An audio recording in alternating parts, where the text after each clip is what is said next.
Então, eu tenho opiniões sobre o que rolou na ONU. Mas bárbaros bolsonaristas, parte da direita, geral tá chapéu de alumínio com esse negócio de que Lula pode ser colocado numa armadilha pelo Trump. Folha de São Paulo. Governo brasileiro teme que conversa com Trump possa virar humilhação para Lula. CNN. Conversa com Lula não pode ser palco para Trump, diz governo. Money Report. Lula quer conferência remota para driblar a armadilha de Trump. G1. Aliados do governo comemoram o convite de Trump a Lula, mas Itamaraty quer preparação detalhada para evitar saia justa. E por fim, CNN de novo. Itamaraty teme efeito Zelensky. Então, galera, não foi eu que falou. Só relembrando, Trump convidou Lula para um encontro na semana que vem. Encontro! Então, Mauro Vieira, chanceler do Lula, vem a público esclarecer, abre aspas para o trecho da matéria da revista Veja. Segundo Mauro Vieira, a reunião provavelmente será feita de forma remota, porque o presidente está muito ocupado. Tem uma agenda muito cheia. Fecha aspas. Oi? A mídia está relatando há meses que o tarifaço vai quebrar empresas, que atinge a população em cheio, que prejudique muito a economia. Lula está há meses gritando para o mundo que Trump não quer negociar, que o Trump não quer conversar, propôs pacote de resgate das empresas, ou seja, fazendo nós brasileiros pagar a conta da falta de diplomacia. Lula vendeu para o Brasil a defesa da soberania contra os Estados Unidos malvadão, contra os ataques do Trump. Aí, o fucking presidente dos Estados Unidos, em frente ao mundo inteiro, fala que você é um cara legal, que tiveram química, e anuncia mundialmente um encontro para negociar. E o presidente do Bochil diz que não, que tá com a agenda cheia? Vem cá, o que pode ser mais importante ao presidente da República, que brada por soberania, ignorar essa questão de extremo interesse de seu próprio povo? Os empresários dessas empresas afetadas estão de boa com isso? A mídia tá de boa com isso? Entenda, ou o Trump foi um cara legal que elogiou o Lula mostrando disposição para negociar, mostrando o afastamento do bolsonarismo, que teria perdido nessa, e o Lula tem que ser cobrado de comparecer à reunião mundialmente anunciada, pois essa é a pauta mais importante do Brasil, que foi sancionada em 50% pelo próprio Trump, ou é uma armadilha. Os dois, meu amigo, os dois não dá. Se o Lula tá com medo e é um covarde a ponto de não comparecer fisicamente a um convite feito pelo Trump, isso mostrará para o mundo o presidente fraco que o Brasil possui. Lula seria machão de internet, que não tem coragem de falar na cara, que não sustenta o que diz. Na verdade, ficará explícita a incompetência diplomática e mais, a incapacidade cognitiva do déspota de se portar na frente do Trump e representar os interesses do Brasil como um líder. Lula seria um frouxo. Agora, se o Lula não comparecer ao encontro na Casa Branca porque ele tem outras prioridades, o déspota deixará claro que não quer, que não tem interesse em resolver os problemas do Brasil e pode estar apostando no caos para tentar a eleição no ano que vem, usando você, apostando no seu ódio. O que nem de longe é a postura de um estadista. E, sinceramente, não me interessa se isso foi espontâneo ou programado. O que me interessa é isso aqui. De homem agradável a excelente química, Trump expôs Lula na ONU. Ao revelar encontro com Lula, Trump tirou o discurso duro do petista das manchetes e emplacou a versão da conversa amigável com química. A matéria comenta o discurso do Trump e diz que Trump mostrou ao mundo o que é ter uma autoestima de milhões. Trump disse haver uma campanha sobre ele estar sempre certo e que ele não queria se gabar, mas é verdade, porque ele acha que está sempre certo. Mas entenda, foi além disso. O Irã estava presente no auditório da ONU e o Trump disse que tinha mandado a maioria dos comandantes iranianos de arrasta para cima. Na cara deles. Lula, que deu soquinhos no púlpito, defendeu que a ONU converse com a Venezuela, que execuções sem processo são ilegais. Trump, por sua vez, se gabou de ter explodido o barco venezuelano com entorpecentes e disse que, haha, vou fazer de novo. Expôs a hipocrisia da Europa dizendo que sancionaram a Rússia, mas continua financiando através da compra de petróleo. Expôs a hipocrisia dos ambientalistas que pedem aos países para diminuir a emissão de gases na atmosfera, mas que Barack Obama andava de jatinho para jogar golfe. E sobre a ONU, e lembrando que o evento era da ONU, Trump desceu a lenha e, em síntese, ele disse que a instituição não servia para nada e que consome muito dinheiro. Aliás, disse que a ONU facilitava a imigração ilegal, deixando claro que quem imigrar ilegalmente para os Estados Unidos vai ser deportado imediatamente. Chora na cama que é lugar quente. Trump fez um discurso para demonstrar força e nenhuma preocupação com a opinião alheia. Trump não pode mais se reeleger, então ele não tem que fazer um discurso político. Foi tipo assim, achou ruim? Eu não ligo. Mas, ao se referir ao Lula, que no discurso anterior atacou fortemente os Estados Unidos, Trump disse que, que isso, gente? Lula é um cara legal, que combinou de vir aqui semana que vem pra gente poder encontrar, conversar, tá tudo certo. E, de novo, na frente do mundo todo, nunca mais Lula poderá dizer que não conversa com os Estados Unidos porque o Trump não quer. O Trump, de propósito ou não, arrancou esse discurso do Lula. E até agora eu só citei fatos. Vamos agora de análise. Trump disse que está sempre certo. Não disse? Então, não foi ano passado, não foi mês passado, não foi semana passada que o Trump meteu uma Magnitsky na esposa do Alexandre de Moraes e tirou o visto até do Bessias, que xingou bastante no Twitter, porque era o que lhe restava.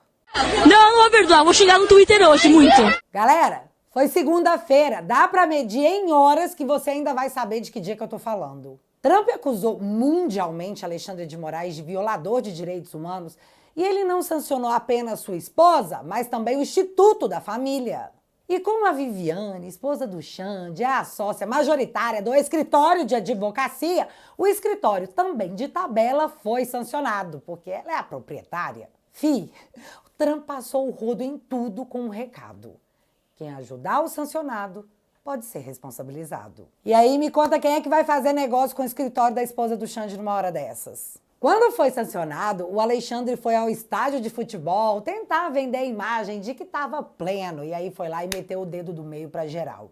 Agora é diferente, o Globo relata que Alexandre dessa vez ficou muito irritado e meteu até um textão no site do STF. A regra é clara, se fez textão, sentiu. Deve ser por conta dos memes brincando que a partir de agora ele teria vida de assalariado.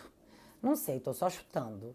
Há horas atrás, o governo Trump também chamou Moraes de ator maligno e comparou o ministro e a esposa ao casal Bonnie e Clyde. E recentemente, o governo Trump mandou seus funcionários ao Brasil para tratar dos perigos que haviam se tornado o PCC e o Comando Vermelho, pedindo para que Lula classificasse as facções como grupos terroristas. No que o Brasil se recusou a classificar as facções como terroristas, porque, segundo o governo brasileiro, para serem consideradas grupos terroristas, as facções deveriam agir por motivação ideológica, religiosa, política ou similar. E as facções no Brasil cometem crimes comuns e tráfico. Só que o Lula achou uma ideia de milhões usar o seu espaço na ONU perante o mundo para dizer: é preocupante a equiparação entre a criminalidade e o terrorismo. E esse cara diz isso num momento em que o Brasil tem 26% da população, ou mais de 50 milhões de pessoas, vivendo sob regras de facções, no maior índice da América Latina. Soberania?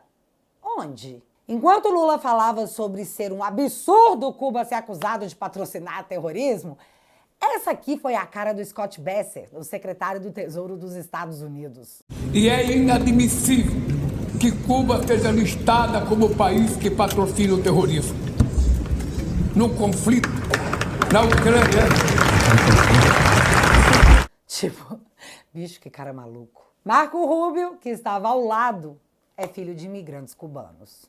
Todos muito próximos ao Trump. No ano passado, Lula disse que a eleição de Trump seria a eleição do neofascismo. Lula, no mês passado, falou novamente em uma nova moeda que substituísse o dólar.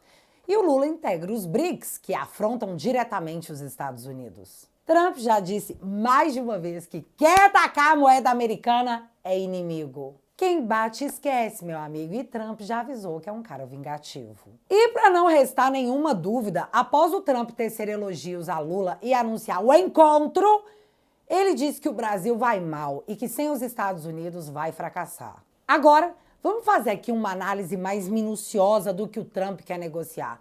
E isso me demandou uma capacidade absurda de pesquisa. Eu tive que ler a carta que o Trump endereçou ao Lula. Olha que loucura que eu tô fazendo. Ler o que o cara disse ao sancionar o país, para poder entender o que é que aconteceu, por que ele fez isso. Um mistério. Abre aspas. Esse julgamento não deveria estar ocorrendo, é uma caça às bruxas que deve terminar. Num outro trecho ele diz: a forma com que o Brasil tem tratado o ex-presidente Bolsonaro é uma vergonha internacional. E finaliza: deixem Bolsonaro em paz. Fecha aspas. Em seu discurso, Trump afirmou para o mundo que o Brasil usa o judiciário como uma arma para caçar opositores. E só lembrando, o Trump também foi acusado de tentativa de golpe pela esquerda. Tentaram prendê-lo, o tornar inelegível, o censuraram e, por fim, tentaram matá-lo. BBC nos diz: Trump se identifica com Bolsonaro. Ambos se veem como vítimas de progressistas da esquerda. Então, o Trump simplesmente sabe o que está acontecendo com Bolsonaro porque aconteceu exatamente igual com ele. Ah, Bárbara, mas o Trump elogiou o Lula. Sim, ele elogiou o Xi Jinping, o Kim Jong-un, o Putin. E até hoje o Xi Jinping diz que não vai recuar para os Estados Unidos. Ou seja, eles continuam de mal. Mas pelo menos ele elogiou o Xi Jinping, né? E o Lula. Então, por favor, não me venham tentar entubar que em horas o cenário todo mudou e que o Lula será o grande vencedor após arregar mundialmente pro Trump. Sério, é forçar demais e superestimar demais a capacidade de manipulação dos fatos e controle de narrativa. Forçou demais, colega. Fontes relataram que o Trump não ouviu o discurso do Lula atacando os Estados Unidos, pois ele estava se preparando para seu próprio discurso numa salinha e sem o fone com tradução simultânea. E vocês realmente acham que o Trump não será informado do teor do discurso feito por Lula na ONU? Que o encontro entre Lula e Trump será um chá de comadres e que eles tirarão fotos assim? Ou assim? Ou assim? Então, desce daí, meu amigo, porque se você cair, você pode machucar. Sério. Bolsonaro foi o último presidente a reconhecer o Biden. E isso o Trump nunca esqueceu. Portanto, parem de tentar fazer o barro acontecer, porque não vai rolar. Ou o Lula é um frouxo covarde, ou ele não prioriza os interesses do próprio povo, ou ele vai lá pelo menos fingir mundialmente que é um líder interessado nos assuntos de seu país. As opções são só essas aí, viu? Mas agora, se você me perguntar se eu gostei do discurso do Trump, eu não tenho problema nenhum em dizer que não, eu não gostei. O discurso que estava programado e escrito, passando no teleprompter, parava na questão do Brasil usar o judiciário como arma. O afago e convite ao Lula parece ter sido de forma espontânea. Então, eu, Bárbara, preferiria que o Trump tivesse lido seu teleprompter e, sei lá, mandado um beijo pro casal magnífico tupiniquense. E por mais que o máximo que eu saiba de negociação é trocar ideia com meu filho e ver se ele pode ficar mais 10 minutos acordado, eu preferiria que isso não tivesse acontecido. Mas, entre eu preferir que o Trump não tivesse saído do texto do teleprompter e achar que, nossa, o Lula arrasou, deu tudo certo pra ele, existe uma enorme diferença. Nesse caso, dá pra sentir as duas coisas. E tudo bem. Afinal, quem vai pagar pra ver é o próprio Lula. De um jeito ou de outro. E depois disso tudo que aconteceu, eu tenho uma coisa pra te contar. O Alexandre, a esposa, o seu instituto e seu escritório de advocacia continuam sancionados. Só pro caso da galera ter achado que tinha mudado alguma coisa. Barroso continua sem visto e agora chora publicamente lá no Roda Viva. Enquanto Bessias, um moço sem visto, continua xingando no Twitter. E eu sei que tem mais um monte de coisas acontecendo, mas essas coisas serão assuntos pro próximo vídeo. E aproveitando que você ficou até aqui, pra gente construir um Brasil com liberdade para as nossas próximas gerações, Precisamos trazer mais gente pro nosso lado da trincheira. É por isso que eu quero te convidar para entrar para minha família. Com seu apoio, a nossa mensagem vai alcançar cada vez mais pessoas. Enquanto a grande mídia atua como uma rede estatal da comunicação do governo, os vídeos do Te Atualizei são assistidos por cerca de 700 mil pessoas todas as semanas. O nosso trabalho de formiguinha está competindo com unhas e dentes contra as invencionices oficiais que são divulgadas pelos jornalistas. Por isso, a gente entende o desespero da turminha das trevas em regulamentar o que a gente pode ou não dizer na internet. Nós estamos construindo uma força cultural capaz de desafiar a censura que foi colocada no Brasil. Se você quiser ser o meu sócio, meu parceiro nessa jornada que apenas começou, eu te convido a entrar para minha família. Na família Te Atualizei, você vai receber acesso a todos os meus documentários e vídeos exclusivos que nunca foram postados em outro lugar. Toque no link que está fixado no primeiro comentário e entre para a melhor família da internet. Juntos, a gente consegue. Beijo!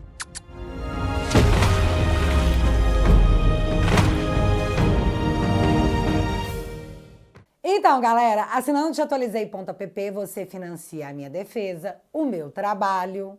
E, aliás, você já assistiu o último documentário aqui no canal? Se não, vai lá assistir porque é importante.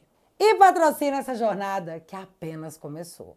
Com 10 bonouros por mês, você entra para a melhor família da internet e recebe conteúdos exclusivos, lives que eu só faço por lá, documentários e ainda utiliza o app como rede social para postar suas opiniões e trocar ideia com quem pensa igual a você. E pra galera que não curte ficar renovando a assinatura, no plano vitalício você recebe de brinde essa bandeira exclusiva de um movimento que só para quando formos nós os últimos a ficarmos de pé. Reaja Brasil. Portanto, se você quiser e puder, o link vai estar fixado aqui no primeiro comentário e desde já, muito obrigada. Mas agora eu quero saber de vocês. Lula vai arregar mesmo, tipo, pro mundo todo ver? E se ele propor ligação telefônica, o Trump vai aceitar? Me conta aqui nos comentários que eu quero saber. E se você ainda não é inscrito aqui no meu canal, meu amigo, se inscreve e deixa seu like, porque você já sabe. Acontecendo alguma coisa de relevante ou irrelevante, a gente volta. Beijos, galera! Fui!